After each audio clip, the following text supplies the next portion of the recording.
मेरी ये बात आप नोट कीजिएगा कि हमारे नजदीक रियासत क्या है। हम लोग रियासत को उस तरह समझते ही नहीं। हम क्या, हमारे ओपिनियन मेकर्स भी उस तरह नहीं समझते। हमारा वकील कहता है कि रियासत हमारे साथ ज्यादती कर रही है। यहां पे रियासत से मुराद क्या है? कोई ज़ेली इदारा रियासत नहीं है, वो रियासत नहीं है। अब ये बात कौन बताए? हमारा सियासतदान कहता है कि रियासत हमें दीवार से लगा रही है। ये नहीं पता कि वो इदारा दीवार से लगा रहा है। वो इदारा आपको दीवार से लगा रहा है। रियासत कौन है?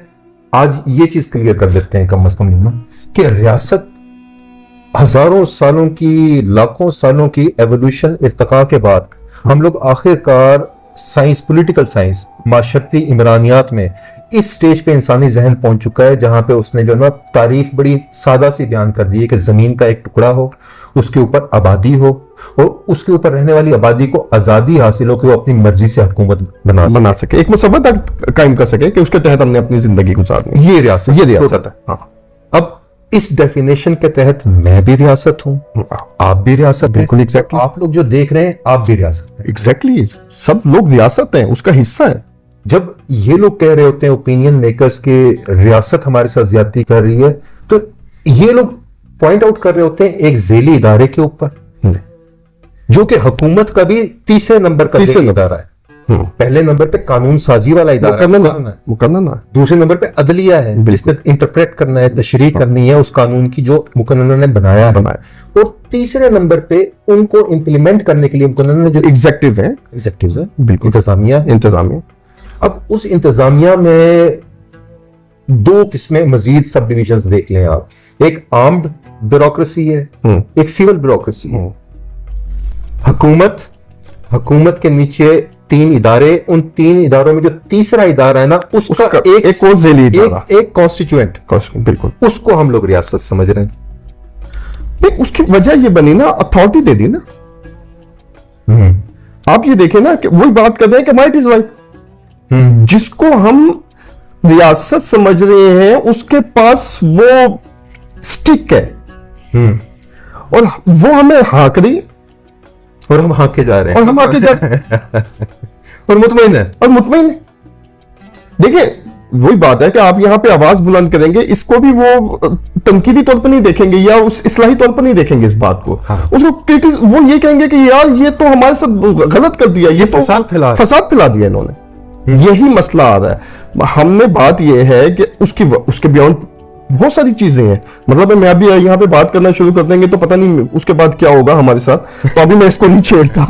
सियासी बात कर फिलहाल मैं आपको छोड़ेंगे, बहुत सारी चीजें आगे चलेगी। सर इस तरह करते हैं कि इस्लाहात की तरफ आते हैं। मेरे आपके जो महदूद इल्म है उसके अंदर कोई सॉल्यूशंस हैं इन मसाइल का है? कहां से शुरू करें? मैंने आपको पहली बात बताई है कि जहां से बिगाड़ पैदा हुआ, कहां से हुआ? मां की गोद। वेरी गुड, ठीक है। मां की गोद को हमने बेहतर कर देना है और उसको हमने फैसिलिटेट कर देना है उन तमाम चीजों के लिए, चाहे वो एलिट क्लास की होगी, चाहे वो किसान की वो खातून होंगी। बिल्कुल, हम उसको वो तमाम चीजें मुहैया करेंगे जो अगली नस्ल के लिए वो तैयार कर रही होगी। उसमें जितनी बुनियादी जरूरियात है हमें उनको वो पूरा करना पड़ेगा और वो एक जैसी देनी पड़ेंगी।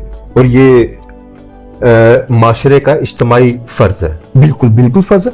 देखिए मैं आपको एक बात बताऊं, दुनिया के अंदर अगर आप किसी भी माशरे में देखें, अगर आप कैपिटलिज्म को देख लें या कम्युनिज्म को देख लें, सोशलिज्म को देख लें, आप इन तीनों माशरे को देख लें, तो वहां पर जो माशरा मतलब कम्युनिज्म और कैपिटलिज्म के साथ प्रॉब्लम ये हुई है कि जिसने भी सोशलिज्म वाला माशरा साथ क्रिएट नहीं किया वो तबाह हो गया।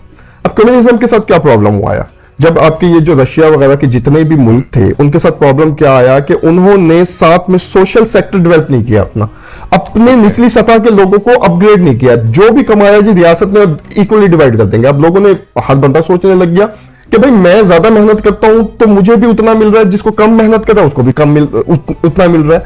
कैपिटलिज्म वाले जितने भी माशरे हैं वो जो कामयाब हैं इस वक्त, उनका सबसे बेहतरीन तरीका यह है कि उन्होंने एक पैरेलल निजाम कायम किया है, सोशलिज्म का निजाम। जो बच्चों के हकूक के हवाले से, तो वो हैरान हुआ कि उसके अंदर 28 हकूक उन्होंने दिए। जो मैंने बच्चों के हकूक पढ़े तो वो 30 हकूक इस्लाम दे रहा था। बिल्कुल ठीक है, बिल्कुल ठीक है। अब क्या हुआ, उन्होंने अपने कैपिटलिज्म के साथ एक मुआशरा तैयार किया, उसको सोशलिज्म डेवलप किया, ठीक है। एक फलाही रियासत भी कायम की। हम बदकिस्मती के साथ हमने कैपिटलिज्म तो अपना लिया कि जो जितना कमा ले उसका, और उसके बाद उसका टैक्स दे दे, लेकिन हम उसके साथ कोई निजाम नहीं कायम कर सके। इंसाफ सादा कर लें इसे, जो ना कि वो जो साथ सिस्टम हमने कायम करना है उसे इंसाफ कहें। हाँ, हम उनका भी नोच रहे हैं। मैं आपको जो कह रहा हूं कि जो माँ की गोद को जब तक हम फैसिलिटेट नहीं करेंगे, मैं वहीं पे आ रहा हूं। शाहरुख भाई, इसे मैं जो है ना समराइज करता हूँ। हाँ, पहला मसला जो आपने पॉइंट आउट किया वो एजुकेशन है, तालीम। बिल्कुल, वो माँ की गोद में भी तालीम होगी तो वो बिल्कुल दे सकेगी बच्चे को, जो है ना एक अच्छा जहन, अच्छा इंटेलेक्चुअल जहन माँ का हमने बनाना है। बिल्कुल। पहली चीज। दूसरी चीज, माशरे के लिए एजुकेशन हमने कर लिया, टच कर लिया। देखिए, एजुकेशन के कंपोनेंट्स होंगे, बेसिकली हमने एजुकेट ही करना है, ये बुनियादी आंसर है। देखिए, उसके साथ आपने उनकी से, अब देखें, आप जब भी एजुकेशन किसी माशरे के में अंदर देंगे, अगर वो बीमार है तो एजुकेशन एक्सेप्ट ही नहीं करेगा, तो आपको उसके लिए आपको हेल्थ भी बेहतर करनी पड़ेगी उसके लिए, ठीक है। आपको उसके साथ आपका सफाई का निजाम जो है, हाइजीनिक चीजें नहीं हो जुड़ी हुई है, मतलब ये कंपोनेंट्स हैं उसके। बिल्कुल। हमने बुनियादी तौर पर, मैंने आपसे पहले भी यही बात की है कि हमने माँ की गोद को फैसिलिटेट करना है फुली, कि वो बच्चे की अगली आने वाली नस्ल की तरबियत करे।